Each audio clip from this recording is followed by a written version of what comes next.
Y nosotros vamos a ir al capítulo 8 de Hechos para entrar en nuestro texto. La semana pasada les di un adelantito de lo que veríamos hoy, pero hoy tendremos que abarcar los versículos desde el 14 hasta el 25. Hechos 8 del 14 al 25. Se me hace raro que nadie haya puesto en duda que acabaremos el texto, así que haré lo mejor para ahora sí acabarlo. Hechos 8 del 14 al 25. Si lo tiene, póngase de pie si le es posible, por lo que va a ser leído, que es la palabra de nuestro Dios. En Hechos 8, versículos 14 al 25. Cuando los apóstoles que estaban en Jerusalén oyeron que Samaria había recibido la palabra de Dios, les enviaron a Pedro y a Juan, a quienes descendieron y oraron por ellos para que recibieran el Espíritu Santo, pues todavía no había descendido sobre ninguno de ellos, solo habían sido bautizados en el nombre del Señor Jesús. Entonces les imponían las manos y recibían el Espíritu Santo. Cuando Simón vio que el Espíritu se daba por la imposición de las manos de los apóstoles, les ofreció dinero diciendo: dadme también a mí esta autoridad, de manera que todo aquel sobre quien ponga mis manos reciba el Espíritu Santo. Entonces Pedro le dijo: que tu plata perezca contigo, porque pensaste que podías obtener el don de Dios con dinero. No tienes parte ni suerte en este asunto, porque tu corazón no es recto delante de Dios. Por tanto, arrepiéntete de esta tu maldad y ruega al Señor que, si es posible, se te perdone el intento de tu corazón, porque veo que estás en hiel de amargura y en cadena de iniquidad. Pero Simón respondió y dijo: rogad vosotros al Señor por mí, para que no me sobrevenga nada de lo que habéis dicho. Y ellos, después de haber testificado solemnemente y hablado la palabra del Señor, iniciaron el regreso a Jerusalén, anunciando el evangelio en muchas aldeas de los samaritanos. Vamos a orar. Señor, gracias porque tenemos tu palabra. Gracias, Señor, porque podemos acercarnos a ti en oración por los méritos de nuestro Salvador Jesucristo y rogar que sea tu Santo Espíritu quien nos dirija y nos instruya. La obra sobrenatural de transformación que hace tu Espíritu Santo, eso queremos experimentar. Que nuestro corazón sea cada vez más y más y más tuyo.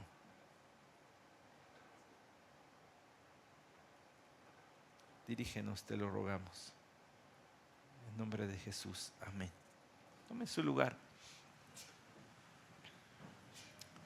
Bien, vale la pena recordar uno de los versículos claves de todo este libro, el libro de los Hechos de los Apóstoles. Primero hay que decir, hay quien opina que debería titularse más bien Hechos del Espíritu Santo, en vez de Hechos de los Apóstoles. Y yo creo que si se dijera eso, si se juntara a los apóstoles y se les dijera: ¿qué opinan?, ellos dirían: sí, fue el Espíritu Santo, no fuimos nosotros. Este pasaje que nosotros le acabamos de leer también atestigua que es la obra del Espíritu Santo y no la obra de un montón de hombres, porque ni eran tantos además.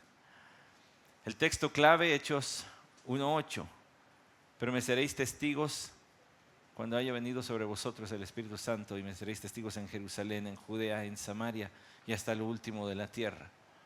Es decir, van a expandir, van a salir de Jerusalén, y como nosotros hemos visto, a partir del capítulo 8, el evangelio sale de entre los judíos, sale de Jerusalén y sale de Judea y llega a los samaritanos, no porque sea la primera incursión del evangelio.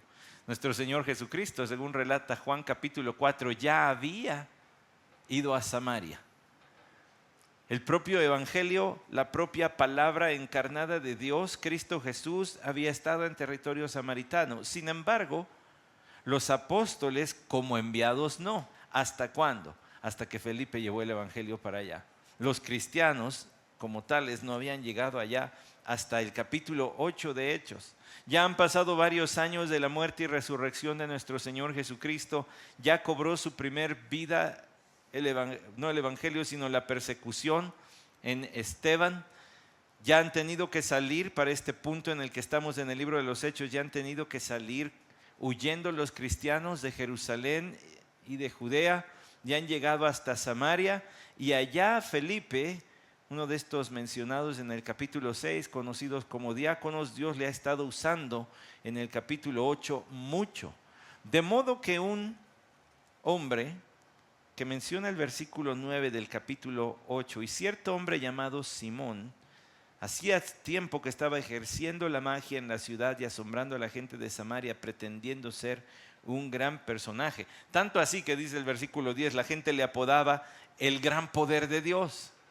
Era uno que lograba engañar, lograba asombrar a las personas, probablemente con algunos trucos, con algunas cuestiones allí de hechicería, pero también con algunos otros engaños propiamente dichos, ¿verdad? Y hasta trucos de química o de alguna física, conocimiento normal, pero que a la gente le hubiera parecido como sobrenatural. Le llamaban a este el gran poder de Dios.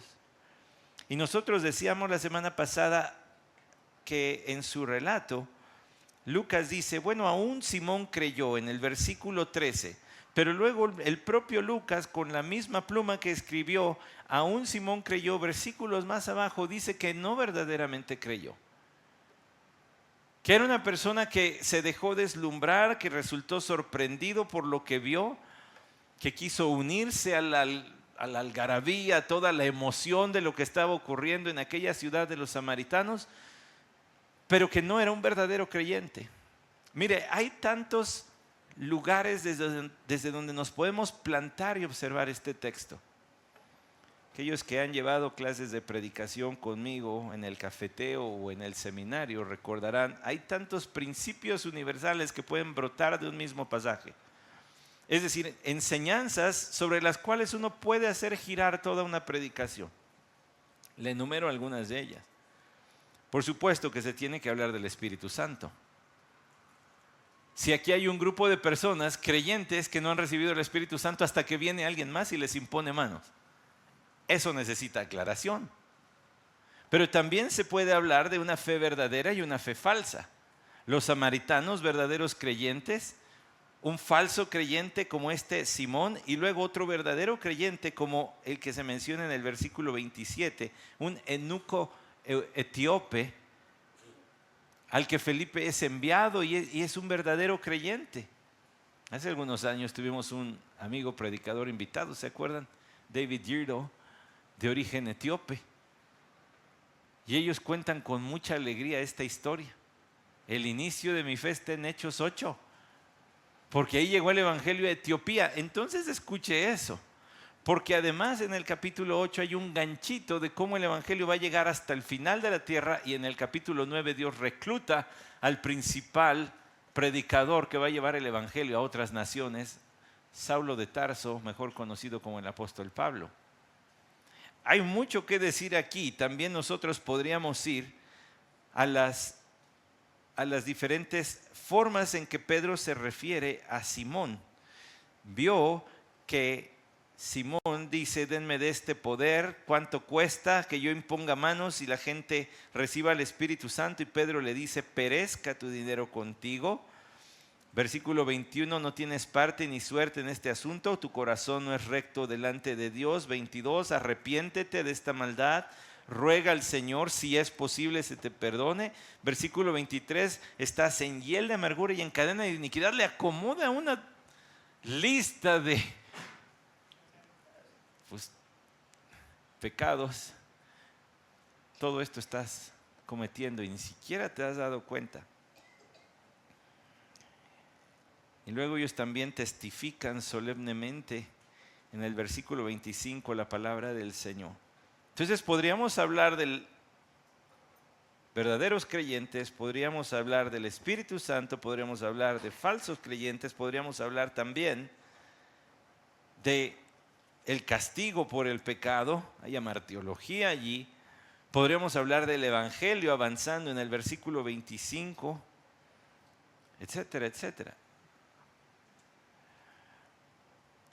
Pero creo que tendremos que darle el peso a lo que parece tener todavía más peso en el relato de Lucas, que es este hombre Simón y su fe falsa. Y le voy a decir por qué.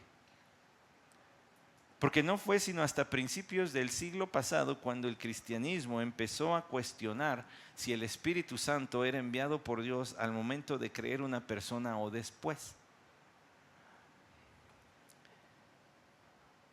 En los movimientos pentecostales y más bien carismáticos de principios del siglo pasado, de los 1900, es donde se empezó a cuestionar si una persona necesitaba hacer algo más para recibir al Espíritu Santo que solo creer en Cristo Jesús. Parece que en la mente de los autores bíblicos no hay tal pregunta. Todos lo hablan de manera clara. Lucas no abre un paréntesis para decir, bueno, no habían recibido porque, y da la explicación. Simplemente parece asumir que todos sus lectores, particularmente Teófilo, pero luego quien leyera esto, entenderían que pues el Espíritu Santo viene cuando crees. Pues empecemos por el principio, versículo 14, cuando los apóstoles que estaban en Jerusalén, pausa allí, ¿por qué estaban los apóstoles en Jerusalén? ¿Se acuerda? Todos fueron dispersados por la muerte de Esteban y la persecución que vino, excepto los apóstoles. ¿Por qué se quedaron los apóstoles? ¿Tenían algún trato con las autoridades romanas? ¿Tenían algún trato con los judíos? ¿Gozaban de inmunidad o de fuero? Para ir más en el lenguaje de nuestros días, ¿tenían algún tipo de fuero? No. Lo más probable es que ellos no los hayan perseguido por lo que ya habíamos visto en capítulos anteriores como el 4. No se metan con ellos o pena de que se suelte una revolución aquí. Entonces ellos tenían hasta cierto punto libertad y no se metían con ellos. Los apóstoles entonces permanecieron, pero los demás salieron huyendo. Bueno, ellos que habían permanecido oyeron que Samaria había recibido la palabra de Dios. ¿Cómo oyeron que Samaria había recibido la palabra de Dios?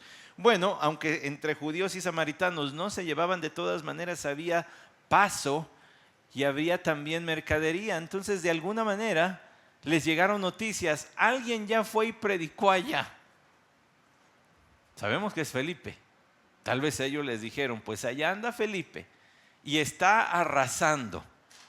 La gente se le junta, lo escuchan, él predica y ahora les está no solamente evangelizando, sino les está instruyendo, ya les está discipulando. Algún reporte así debió haber llegado a los oídos de los apóstoles, pero ponga atención en el verbo que dice allí, que Samaria había recibido.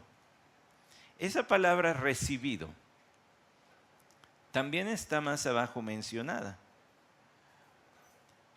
Dice el versículo 15, para que recibieran el Espíritu Santo, ¿verdad? Y luego aparece nuevamente, bueno, allí dice, para que recibieran el Espíritu Santo. Permítame decirle algo. La Biblia no fue escrita en español, este texto fue escrito en griego. La familia de palabras de donde surge el verbo recibir en el versículo 14 y el verbo recibir en el versículo 15 son dos familias diferentes. En el versículo 15 es recibir de obtener, de tomar algo que se me está dando. Pero en el versículo 14 es recibir de dar la bienvenida, de sentirte muy alegre por algo que se te está dando. Cuando usted va a la taquilla del metro y compra su tarjeta, estuve a punto de decir compra su boleto, pero ya no hay boletos. Usted compra su tarjeta, le da el dinerito, le dan la tarjeta, si no lo compra en la maquinita. Cuando le dan su tarjeta, usted está recibiendo la tarjeta, pero difícilmente la saca y dice, ¡oh, mi tarjeta, ahora sí! Bueno, y si lo hizo, pues felicidades, ¿verdad? Pero sería raro que alguien festejara recibir la tarjeta por la que estoy pagando 15 pesos. Pero cuando recibes algo que esperabas con muchas ganas, tu nueva Biblia de estudio, ¿verdad? Ya nos santificamos. Lo que sea que tú hayas esperado con muchas ganas, te alegras y abres y lo estás viendo. Y a eso es a lo que se refiere el versículo 14. Cuando los apóstoles oyeron que en Samaria le habían dado la bienvenida con mucha alegría, a la palabra de Dios, entonces fueron. No es la única vez que sucede algo así. Vaya rápido a la primera carta de Pablo a los tesalonicenses. Primera de Tesalonicenses capítulo 1.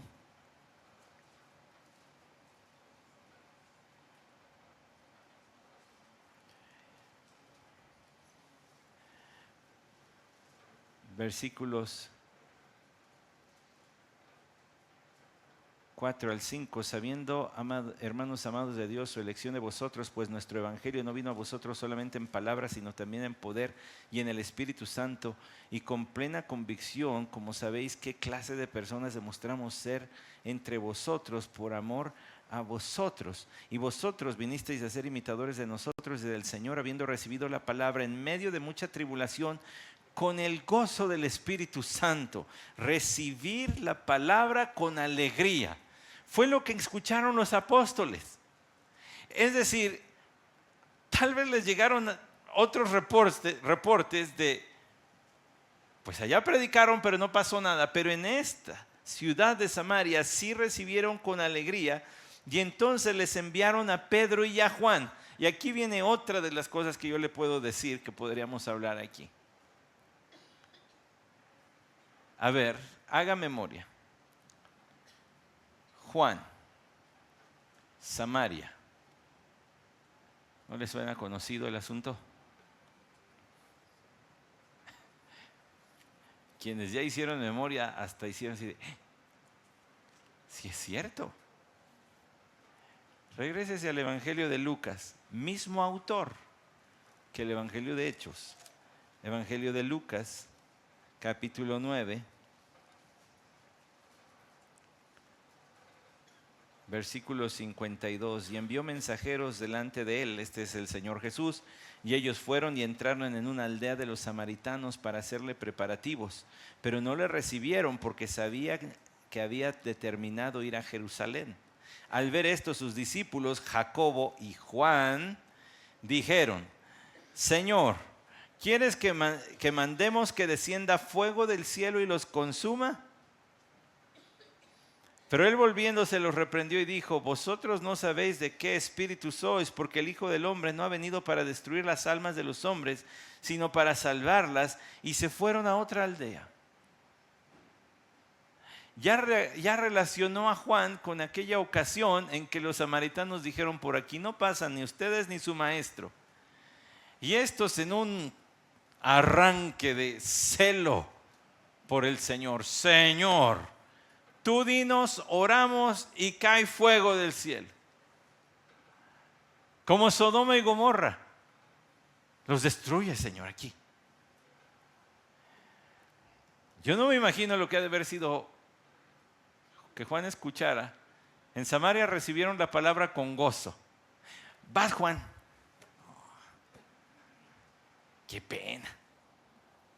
Se comió un platito de humildad el buen Juanito para ir a Samaria. Aquellos que en algún momento él había dicho: pues mátalos, Señor, acábalos. ¿Qué derecho tienen de seguir viviendo si te tratan así?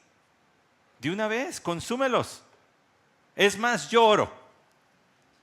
Yo no sé si ya te estaba tomando postura de yo oro. Va, espérate. Ustedes no saben ni de qué espíritu son. El Hijo del Hombre no vino a eso, vino a salvar. ¿Qué hubiera pasado si el Señor hubiera destruido a los samaritanos? Había un tiempo.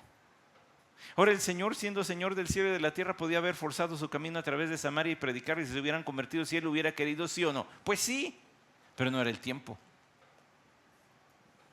¿Cuántos misterios encierra la palabra del Señor en cuanto al tiempo?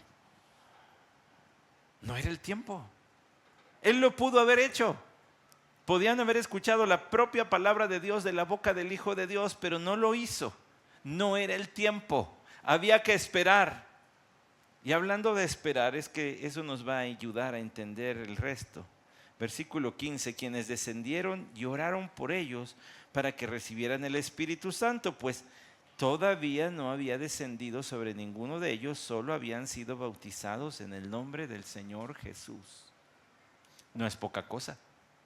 Habían creído, habían sido bautizados. Acuérdese usted que la señal del bautismo era la forma de identificarse con esta fe en Cristo Jesús. La palabra bautismo nos deja claro que el modo en que debe ser realizado es una inmersión en el agua. La palabra bautizar quiere decir sumergir, a tal grado que se llegó a ser sinónimo de teñir. Y para teñir una tela hay que mantenerla sumergida bajo el agua en lo que se penetra el tinte en las fibras de la tela. Entonces ellos ya habían sido bautizados, ya habían dado clara señal de sí, ahora Jesús es mi Señor. Sin embargo, no había descendido sobre ellos el Espíritu Santo. Vaya tema importante e interesante. ¿Por qué no había descendido sobre ellos el Espíritu Santo? Bueno, como usted está enterado, y si no está enterado se va a enterar, hay grupos de creyentes al día de hoy que creen que el Espíritu Santo viene como parte de una experiencia posterior, que no llega al instante que cree la persona, sino que viene después, y cuando venga se va a manifestar de ciertas maneras sobrenaturales como las que se hablan en el libro de los Hechos, como hablar en lenguas. Y entonces hay que esperar, cree en Jesús y luego hay que esperar. Y algunos de sus estudiosos proponen como uno de los textos de defensa de esa postura. No, tú cree, el Espíritu Santo vendrá después. Bueno, no solamente en este texto, hay otros textos del libro de los Hechos que también hablan de gente que recibió al Espíritu Santo como una experiencia posterior a su fe en Cristo Jesús. Pero eso no marca un patrón. Yo le empecé diciendo, el texto clave de este libro es Hechos 1:8. Testigos en Jerusalén, en Judea, en Samaria, hasta lo último de la tierra. Había que enmarcar las ocasiones especiales en que el evangelio transitó de judíos a samaritanos y de samaritanos al resto de los gentiles. Y la manera de Dios de enmarcar esas ocasiones fue reteniendo al Espíritu Santo. Mire, los hombres no dispensan el Espíritu Santo. Por más que se quiten el saco y le golpeen, no le están echando Espíritu Santo. Por más que le peguen en la frente con la palma de la mano, le señalen con el dedo o utilicen el método que gusten y manden, los hombres no dan al Espíritu Santo. ¿Quién da al Espíritu Santo? Bueno, la respuesta fue débil. Yo sé que no tuvimos café esta mañana, pero ¿quién da el Espíritu Santo? Lo da Dios. Están descafeinados y yo también, así que estamos en igualdad de condiciones. Sermón descafeinado, auditorio descafeinado. Dijo el Señor la noche en que fue entregado, en Juan capítulo 14, Él dijo: yo rogaré al Padre, ¿y qué? Y Él enviará otro consolador. Ese es Juan 14:16. Y yo rogaré al Padre y Él os dará otro consolador para que esté con vosotros para siempre. Ahora, por favor, ponga atención en ese versículo a dos cosas. Dice, Él les va a dar. Es Dios quien da el Espíritu Santo. Y ponga atención, y yo que usted subrayaba, encerraba y hasta ponía un marquito alrededor de la palabra otro. La palabra otro en ese versículo significa uno igualito a. El creyente actual no está en desventaja de los apóstoles que se llenaron del polvo que salía del caminar del Señor Jesús. Tenemos otro igual. Aquellos apóstoles no estaban en una condición superior por tener al Hijo de Dios junto a ellos. Usted tiene al Espíritu Santo si es creyente en usted. Y también puede ser testigo y debe ser testigo. Al que redime recluta, lo he dicho los martes. Pero escuche también aquí de regreso en Hechos 14. Ellos no dispensaban el Espíritu Santo, ellos oraban para que recibieran. Ellos oraban para que Dios enviara, pues todavía no había descendido sobre ninguno de ellos, solo habían sido bautizados en el nombre del Señor Jesús. Le digo que el asunto del bautismo nunca ha sido y nunca será poca cosa. Es más, las primeras comunidades de creyentes labraban en piedra sus bautisterios y los dejaban pero chulos. O sea, no lo andaban moviendo, hermanos, no era como nosotros, que tráete la tina y jala, no, pusieron unos pedruscones labrados, pero los ornamentaban con cruces y con versículos y todo, porque era un momento y es un momento especial para el creyente. Cuando dice, yo he muerto a mí mismo y ahora vivo a una nueva vida, eso significa el bautismo.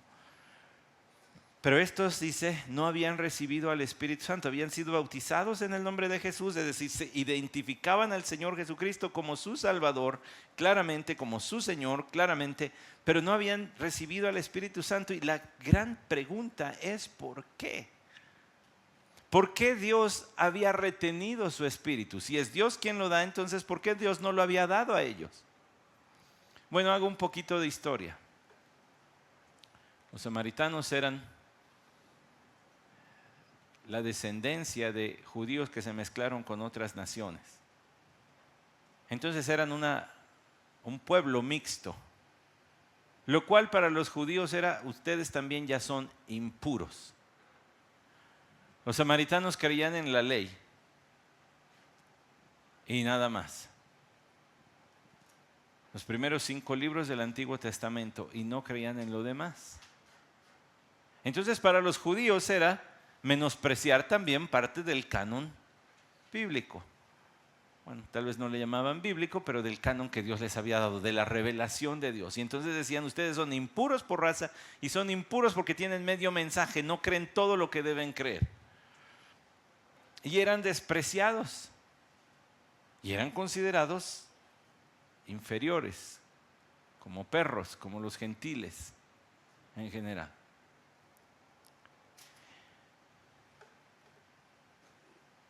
Parece que el Señor retuvo su Santo Espíritu por varias buenas razones. Número 1, porque con la ternura y la mano suave de Dios habría reconciliación entre judíos y samaritanos a través de la fe en Cristo Jesús. Es decir, la experiencia que tuvieron allá los judíos en Pentecostés, cuando vino el Espíritu Santo, no sería superior, diferente a la que ellos tuvieron. Pero ¿sabe quién necesitaba más de esa noción? Los propios apóstoles. Cuando usted llega al capítulo 10 de Hechos, todavía encuentra a Pedro siéndole difícil entender que Dios acepta a los gentiles. Ahora me doy cuenta que Dios no hace acepción de personas, dice Hechos 10:34. O sea, él pensaba que no, que bueno, hay sus excepciones, que son salvos, pero de eso a que acepte a todos, no. Y el Señor le tiene que dar una visión y lo tiene que mandar entre gentiles para que se dé cuenta, el evangelio va en serio, va a todos lados, Pedro. Entonces Pedro y Juan necesitaban esta experiencia. Ellos necesitaban ver que los samaritanos también recibían el Espíritu Santo. No era tanto para los samaritanos como para los propios apóstoles, que tendrían que llevar el evangelio, y además también era una manera de darle certeza a la salvación de estos samaritanos. No consideremos a Felipe inferior a los apóstoles, pero en el sentido estricto, bueno, ellos habían sido los que estuvieron con Jesús. Tendrían que dar fe de lo que estaba sucediendo y decir sí, por eso los enviaron. No dijeron, bueno, pues allá anda Felipe, pues él sabrá, ¿no? Sí, pues déjalo, que le siga dando, acá oramos por él, como se dice comúnmente, que el Señor te bendiga. O como cuando el misionero nos da su tarjetita de oración, la pegamos en el refri, ay, cuando vamos por la coca, ay, Señor, bendícele, le cierras y te vas. No, una buena oración, ay, lo bendecimos, no. Mándenlos a ver qué está pasando. Y ellos necesitaban esto. Y cuando Pablo empieza sus viajes misioneros, iba y les reportaba a los apóstoles. Y les decía, pues sí es lo que Dios está haciendo. Así que más bien el retener al Espíritu de Dios no era tanto por los samaritanos, sino por los apóstoles. Ahora, hay algo aquí importante que decir. Si no había venido el Espíritu Santo, ¿qué es lo que Simón quedaba tan atónito? Dice el versículo 13, y estaba atónito al ver las señales y los grandes milagros que se hacían. Y no solamente eso, él veía cuando venía el Espíritu Santo que algo sucedía, porque lo llegó a codiciar en el versículo 19, denme autoridad. Les ofreció dinero en el 18 y les dijo, denme autoridad, quiero ver. Algo Dios hacía. Si daba las señales de los judíos o no, no lo podemos decir de manera dogmática, es decir, de manera totalmente segura. Si Dios concedió que salieran, se les posaran lenguas como de fuego y que hablaran en lenguas o no, eso no lo dice Lucas. Pero algo Dios hizo que dejó en claro que estaba llegando el Espíritu Santo a los samaritanos a medida que iban orando. Ha de haber sido una reunión de oración muy larga, déjeme decirle. Porque ya había cientos, si no es que miles de samaritanos convertidos para cuando llegaron Pedro y Juan, pues si tampoco tomaban el metro y 3 estaciones después estaban en Samaria, pues tenían que caminarle y tenían que recorrerle. Entonces ya había muchos. Y por cada uno tenían que orar e imponerle las manos. Esto de imponer las manos usted sabe lo que es, ¿verdad? La imposición de las manos es un acto simbólico, meramente simbólico. Los apóstoles no tenían como Iron Man aquí una lucecita, ¿no? Para, órale, aquí te van unos toques en la cabeza. Y ahora, no, les imponían las manos como mero acto simbólico de decir, ahora estamos en una misma comunión. Y también era importante por eso, porque los samaritanos y judíos ahora son un solo cuerpo en Cristo junto con todos los gentiles y todos los que creemos en Cristo Jesús. Así que era importante que los apóstoles bajaran a Samaria, descendieran allí, impusieran las manos, porque en otro tiempo ni de chiste los hubieran tocado. Se sacudían el pie si pasaban por territorio samaritano. Y ahora hasta las manos les imponían diciendo, tenemos comunión, somos del mismo grupo, somos seguidores, somos discípulos de Jesús, somos sus testigos. Era importante por todas estas razones. Dios se lo reservó para darle una lección a los apóstoles, para mostrar que no habría acepción de personas, no habría diferencia entre creyentes debido a su origen racial. Entonces les imponían las manos y recibían el Espíritu Santo, versículo 17. Cuando Simón vio que el Espíritu se daba por la imposición de las manos de los apóstoles, les ofreció dinero, diciendo, dadme también a mí esta autoridad, de manera que todo aquel sobre quien imponga mis manos reciba el Espíritu Santo. Fíjese qué fácil nos la puso Lucas. Nos escribe las palabras literales de Simón. Y aquí hay algo muy importante que decir. Él dice, denme a mí mis manos. Es decir, dice muchas cosas más, pero estoy enfatizándole los pronombres y posesivos y demás. Denme, para que yo también, a quien imponga mis manos. Él no está pensando en la salvación. No habla de arrepentimiento, no habla, yo quiero confirmar a los hermanos en su fe. Él no dice eso. Él dice, yo quiero poner las manos y que venga el Espíritu Santo. Recuerde que este era un showman. Un hombre que se dedicaba al show business o al espectáculo. A hacer espectáculo, y de ahí se ganaba mucha reputación y mucho dinero. Así que si había un nuevo truco que pudiese hacerlo, iba a hacer. Y si se podría comprar, también.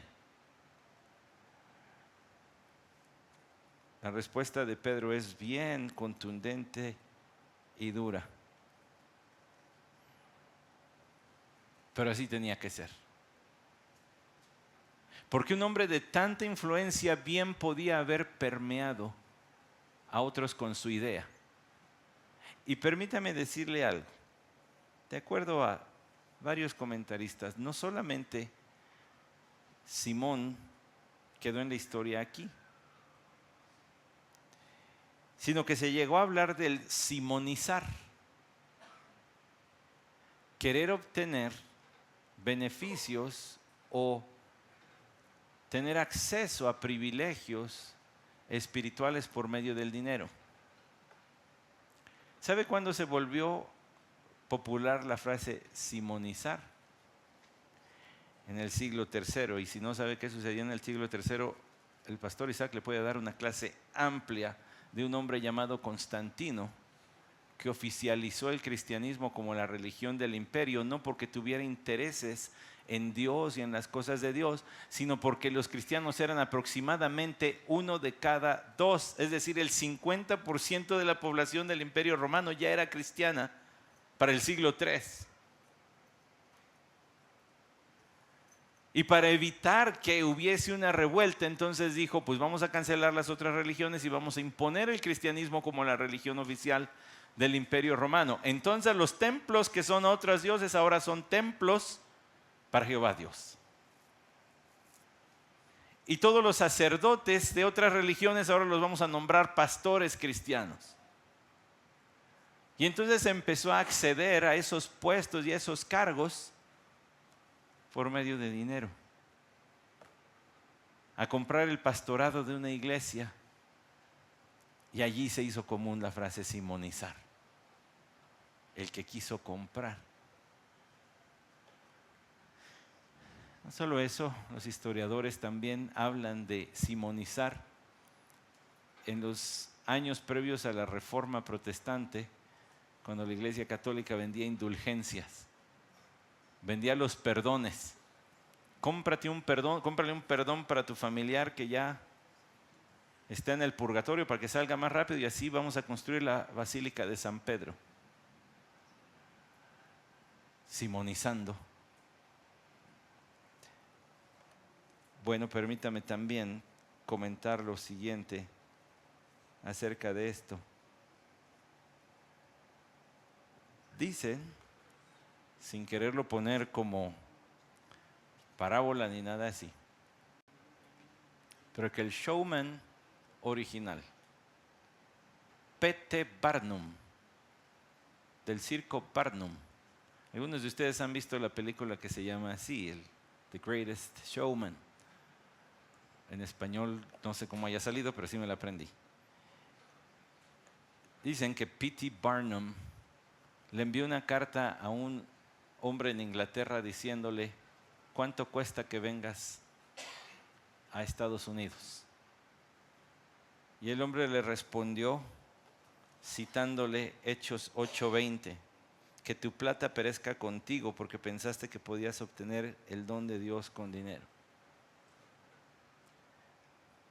El que dicen que respondió así se llamaba Charles Spurgeon,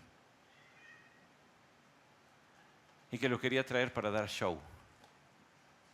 Spurgeon juntaba multitudes, pues voy a juntar multitudes. Voy a comprar, a ver qué puedo sacar de este popular predicador. ¿Sabe usted que en 1956 Billy Graham tenía planeada una campaña evangelística en Los Ángeles? Y días antes, cuando llegó, productores de Hollywood lo fueron a entrevistar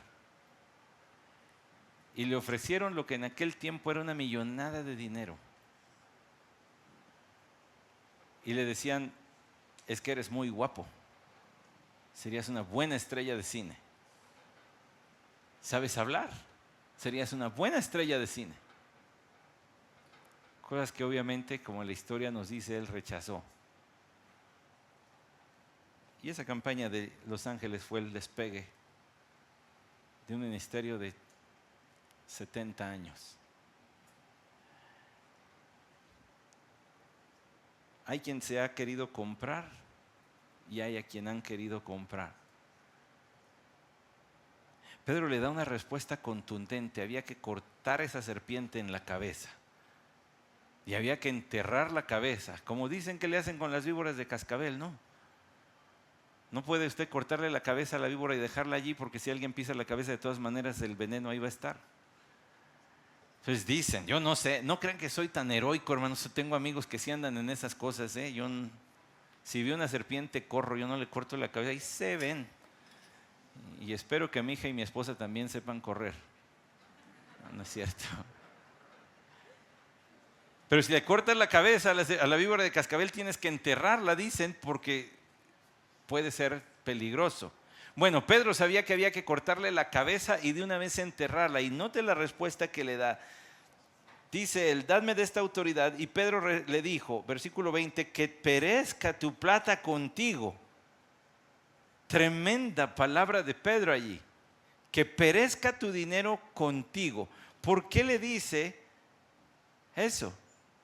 La palabra perecer que Pedro ocupa allí es la palabra ser destruido, que sea echado al infierno, pues, tu dinero contigo, porque pensaste que podías comprar al Espíritu de Dios. Que perezca, que se vaya al infierno, a donde tú vas, que se vaya tu dinero contigo. Así o más clarito. ¿Sabe que esa palabra perecer, cuando el Señor Jesucristo habló allá en el Sermón del Monte, habló acerca que hay un camino que lleva a la destrucción y muchos son los que van por él? La palabra que Pedro utilizó es la mismita que el Señor Jesús usó para hablar de destrucción. Es la mismita. Ancha es la puerta, espacioso el camino que lleva a la destrucción, que lleva a la perdición. Y muchos son los que entran por ella, dice Mateo 7:13. Es la mismita. Ahora le voy a decir algo bien bonito. Es de esas cosas que están allí en la palabra del Señor, pero tenemos que utilizar de esos coladores para cernirlo y encontrarlo. La forma en que Pedro expresa sus palabras para con Simón, en el idioma original, está escrito incluso en cómo se han encontrado conjuros mágicos, entendamos conjuros mágicos de gente charlatana, ¿verdad? Pero cómo se pronunciaban maldiciones entre hechiceros, entre chamanes y médicos brujos. O sea que Pedro le habla en sus términos y le dice, pues así como tú hablas, así como a ti te gusta expresarte, que se muera tu dinero contigo. Que se vaya al infierno, que es a donde tú vas. ¿Por qué? Porque pensaste que podías obtener el don de Dios con dinero. Vaya que si está lleno de enseñanza este texto. No se pueden comprar las bendiciones de Dios. No ofrendamos para sacarle provecho a Dios. No le das un peso y Él te da dos, como dice alguna cancioncita.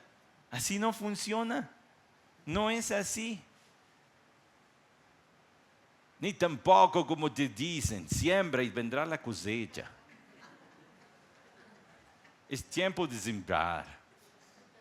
Pues están sembrando su camino al infierno, porque así no se compra, así no se puede. Es por gracia, por medio de la fe, y esa fe es en Cristo Jesús. Y no me venga con que es tiempo de sembrar. Todos los que quieren engañar ponen un sobreénfasis en el dinero y se lo están diciendo cada semana, en cada reunión. Da y da y da. Para de sufrir surgió de un movimiento que tiene sus orígenes en la Lotería Nacional Brasileña, por si usted no lo sabía. Y por cierto, cometió fraude el que lo formó.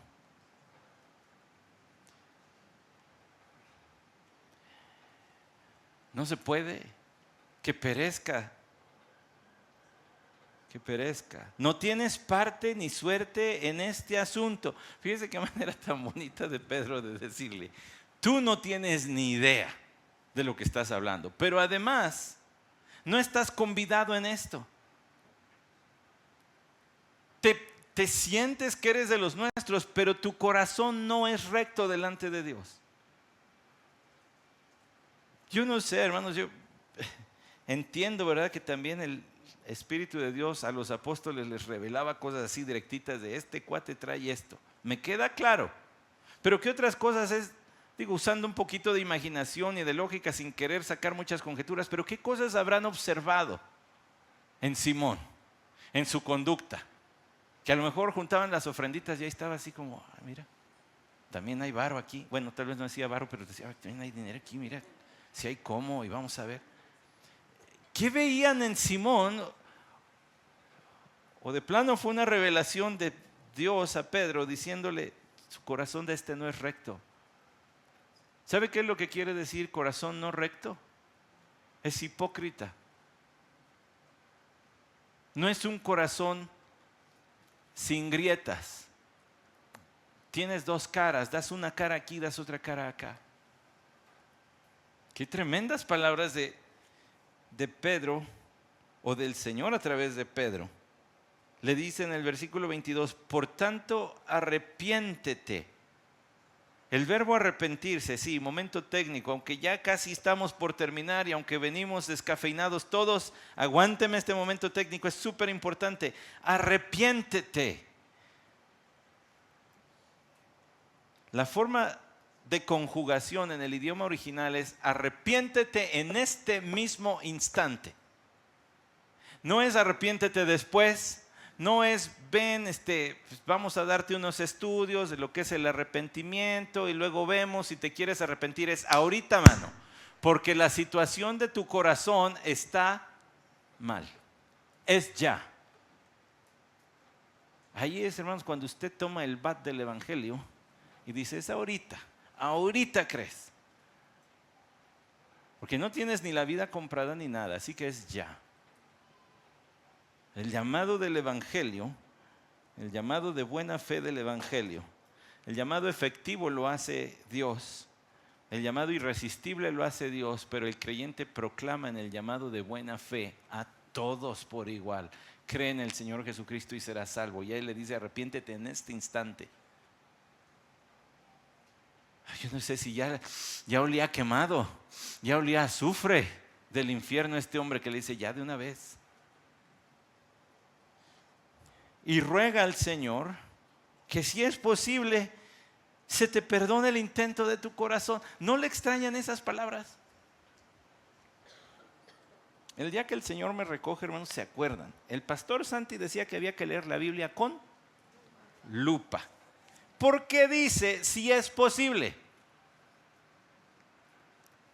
Hay posibilidad de que algunos pecados no sean perdonados, de que tú vengas a Cristo y algunos pecados diga, pues estos te los paso, pero estos no. Si eso fuera, no iríamos al cielo ni uno solo de nosotros. Entonces, ¿qué quiere decir si es posible que se te perdone?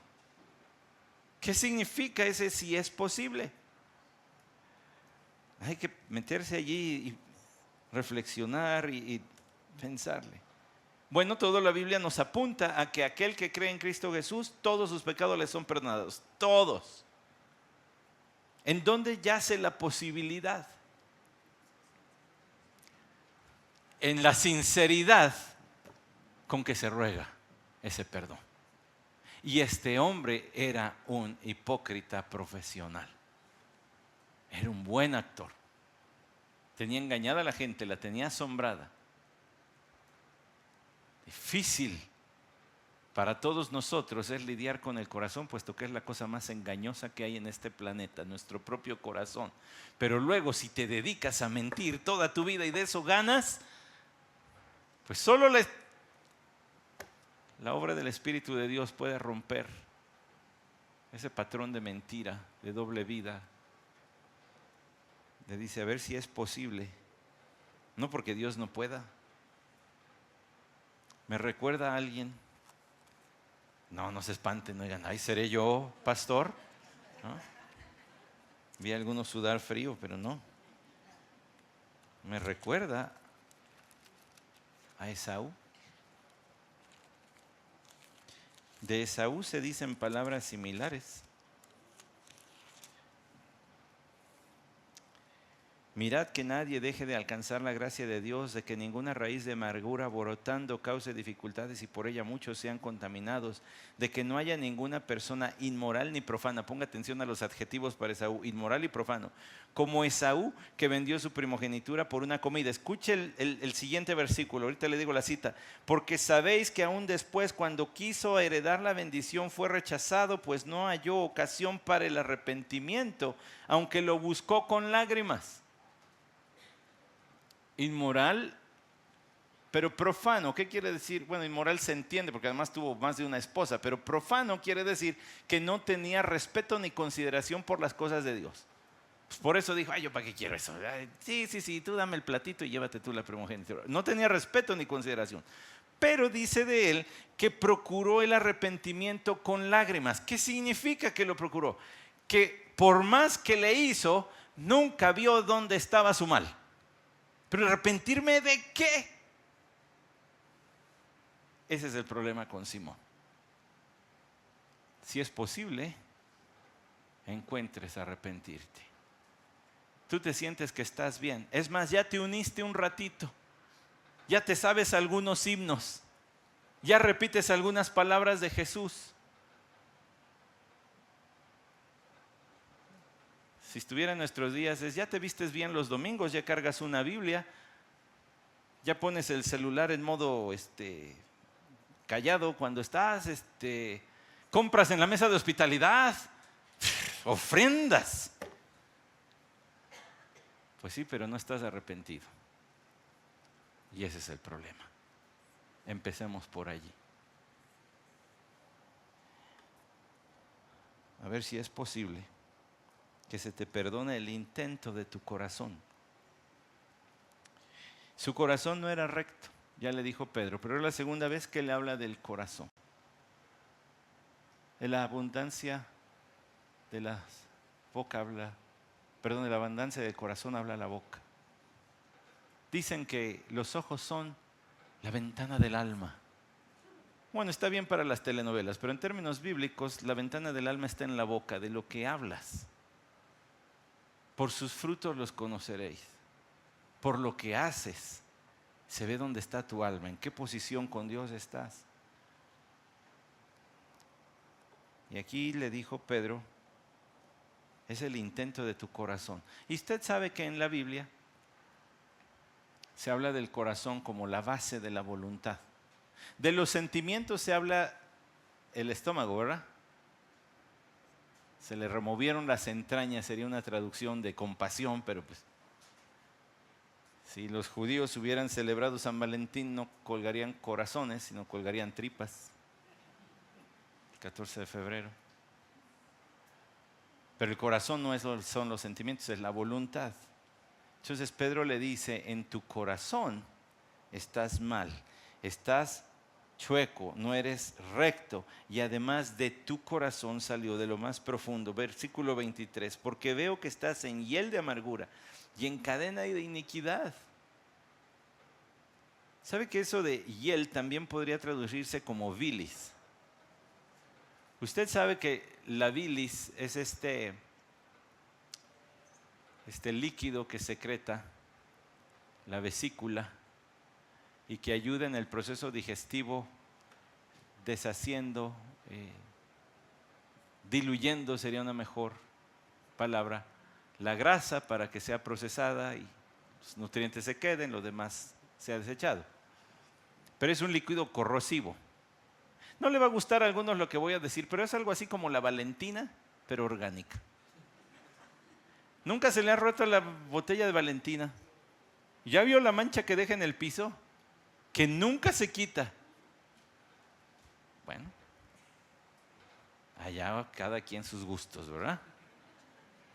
Ya le eché a perder la venta al de las papitas de allá del...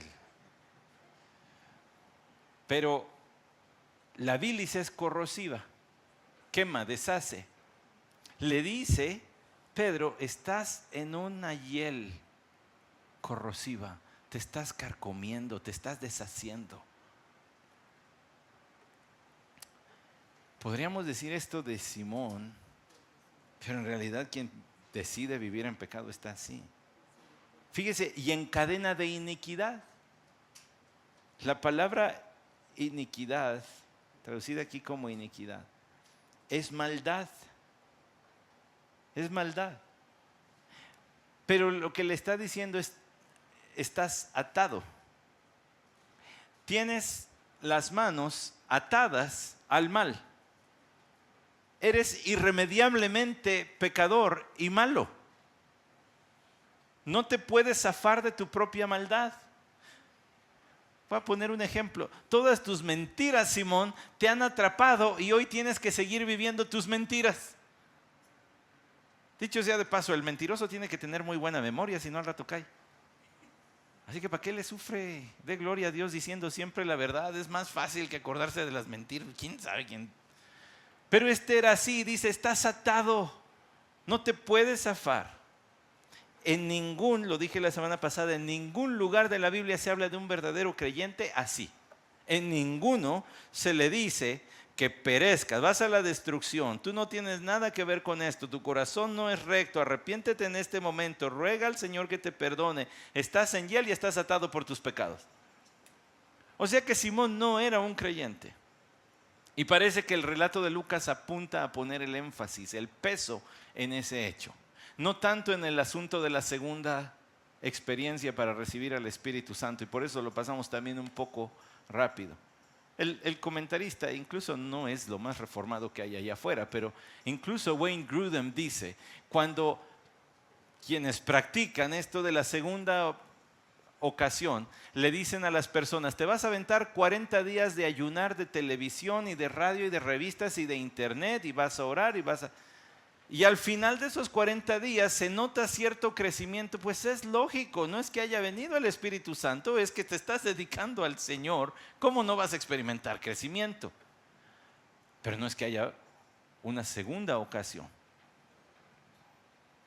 El Espíritu viene cuando crece en Cristo, pero Simón parece el foco de atención de Lucas, puesto que le gusta contrastar y él está a punto de hablarnos de un querido hermano etíope.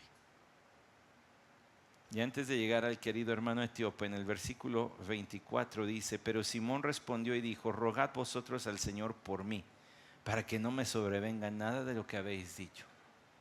Sí, esas caras de horror son las que debe provocar las palabras de Simón.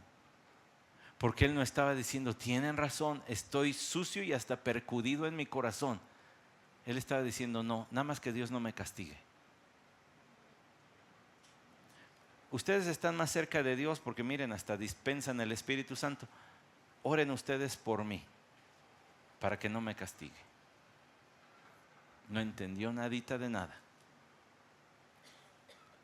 Tuvo 2 apóstoles y tuvo un evangelista enfrente. Pero ni aún así, así de profundo es las tinieblas del corazón. Por último dice el versículo 25, y ellos, refiriéndose a Pedro y a Juan, después de haber testificado solemnemente y hablado la palabra del Señor, iniciaron el regreso a Jerusalén, anunciando el evangelio en muchas aldeas de los samaritanos. 2 cosas hicieron. Primero, en Samaria testificaron solemnemente. Esto debe referirse a que allí predicaron, enseñaron, desarrollaron a los discípulos, ayudaron a que los nuevos creyentes crecieran. Pero la segunda parte es se fueron a otras aldeas de Samaria a predicar. ¿Sabe? Estaba reestudiando la carta de Pablo a los Filipenses. Y será porque lo hemos tenido mucho en mente en estos días, el asunto del evangelio y del sufrimiento que le acompaña. Dice Pablo a los Filipenses, y quiero que sepáis, hermanos, que las circunstancias en que me he visto han redundado en el mayor progreso del evangelio, o sea, su encarcelamiento. y que la mayoría de los hermanos, confiando en el Señor por causa de mis prisiones, tienen mucho más valor para hablar la palabra de Dios sin temor. Algunos a la verdad predican a Cristo aún por envidia y rivalidad, pero también otros lo hacen de buena voluntad. Estos lo hacen por amor, sabiendo que he sido designado para la defensa del Evangelio. Aquellos proclaman a Cristo por ambición personal, no con sinceridad, pensando causarme angustia en mis prisiones. Entonces, ¿qué? Que de todas maneras, ya sea fingidamente o en verdad, Cristo es proclamado, y en esto me regocijo, sí, y me regocijaré. Pablo estaba diciendo, mi sufrimiento por Cristo redunda en que otros prediquen más. El sufrimiento de Esteban redundó en que la iglesia tuviese que salir huyendo, y los que se sentaban a escuchar dijeron, ahora nos toca predicar. Entre ellos Felipe. Y después de que estuvieron allí Pedro y Juan, regresaron a Jerusalén, pero dijeron, pues ya que estamos aquí vamos a predicar, ¿no? Va. Y mientras iban, evangelizaban, a su paso, a su paso. Iban evangelizando en muchas aldeas de los samaritanos. Y usted y yo, la palabra de Dios nos guía a examinar el corazón. ¿En dónde estoy parado con respecto a Cristo? Pero si ya estoy de su lado, entonces es irresistible. Tengo tarea que hacer a todo lugar donde voy. Pastor nos invita a lo mismo cada semana. Y apenas vamos en el capítulo 8, a la mitad. Porque no le invito yo. Para eso está este libro de Hechos. Para que escuche la voz del Maestro diciendo, sí, ya te redimí. Y cuando te redimí, te recluté para esto mismo, para ser testigo. Vamos a orar. Señor, gracias por tu palabra. Señor, también nosotros estábamos cautivos del pecado, en hiel de amargura, ciegos con un corazón no recto. Algunos de nosotros incluso crecimos escuchando este evangelio, sentados en estas bancas cada domingo. Y al menos yo, Señor, sí me convertí en un hipócrita, en un mentiroso profesional. Y fue tu gracia la que me sacó de allí. Redarguye, Señor, redime, recluta. Aviva tu obra en medio de los tiempos, Señor. Que no desperdiciemos nada en la predicación de tu evangelio. Amén.